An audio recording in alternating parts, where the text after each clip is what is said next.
السلام عليكم. رمضان كريم علينا وعلى أمة لا إله إلا الله. أمة لا إله إلا الله البعض منها استقبل شهر رمضان بروح معنوية عالية ورياضية. عرض أزياء زارينا 2015 امتاز بتشكيلة رمضانية جدا جميلة، وعارضات الأزياء كانت تسريحاتهم جدا غريبة تبين كأنما هي فوانيس رمضان. ده بيجيب الاف ام.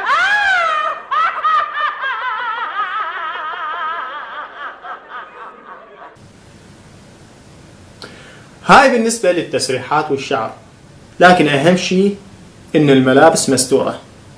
صيف بس رمضان، فما تكون كلش مفتوحة ولا كلش مسدودة مع المحجبات، محتشمة، بس أيضا بنفس الوقت كثير أنثوية.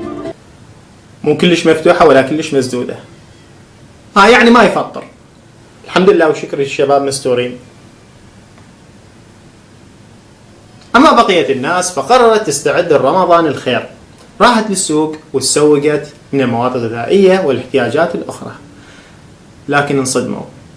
في كل عام ينتظر المواطن شبحا يربك قدوم فرحة الشهر الفضيلة، هو شبح ارتفاع الأسعار الفاحشة، مما يشعر الصائم بأن التاجر في البلاد ينافس ويتحدى المائدة الرمضانية المقدسة.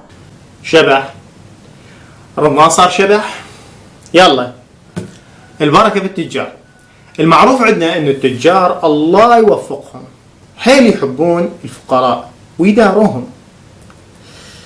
أما بهذا الشهر فصادف امتحان الطلاب السادس إعدادي. الطلاب بصراحة كيفوا، لأن بهذا الشهر دعوا لأنفسهم بالنجاح، والدعاء شهر رمضان مستجاب. الطالب السادس ما يقدر يصوم ويمتحن بنفس الوقت، لأن مثل ما نعرف الضغوط النفسية والحرجة اللي يمر بها الطالب، إضافة إلى أنه كهرباء ماكو، فما يقدر يقول لك أنا ما أقدر أوفق بين امتحاناتي وبين الصوم. ما تقدرون تقرون وانتم صايمين؟ خلاص الحكومة راح تسمعكم وراح تنفذ مطالبكم، بس انتم هسه عيفوا الدراسة ولا تقرون وابقوا معتصمين وأقصين، بس انتم اصبروا. المتظاهرون وعلى الرغم من توجيه الدعوات للسلطتين التنفيذية والتشريعية في المحافظة لحضور التظاهرة والرد على طلباتهم، إلا أنهم تفاجؤوا بعدم حضور أي مسؤول من كلا السلطتين. طيب عيف المحافظة، البرلمان أكيد موجودين وهم بخدمة الشعب، وخاصة برمضان لأن هم دا يتعبون حيل والعمل عبادة، بس انتم انطوهم خبر. مجلس النواب العراقي ياخذ عطلة تشريعية إلى ما بعد رمضان. تعبوا مجلس النواب العراقي، عماله اشتغلوا يطلعون بالشمس خطية.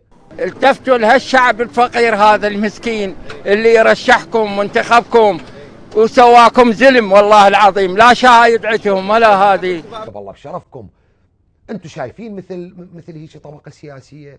لا، بس صحيح هم ما يشتغلون بالعمالة، بس الناس دا تشتغل ودا يتعبون ويشتغلون حيل. أحسنتي مدرسة وبعدين عضوة مجلس النواب، وين شفت التعبين أكثر؟ العباس عليك. والله كمدرسة. كمدرسة.